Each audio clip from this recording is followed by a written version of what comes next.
Hey guys, you are probably wondering what happened. Well, I have hacked someone's account. And, yeah, Red Hot 17. And, yeah, it's pretty cool and all that. Like, he got some mods, which I want to try out. And guess what? He was at his cousin's house. And it's his cousin's account. And his cousin's gonna freak out at him.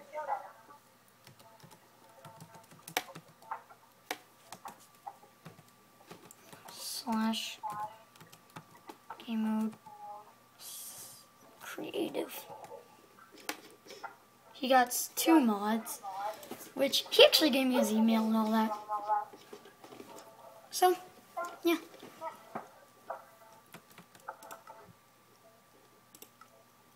Hacked his account. I don't think I can use the mod, but yeah, he got hacked and he's probably mad at me. But it's awesome. I'm gonna give it to my.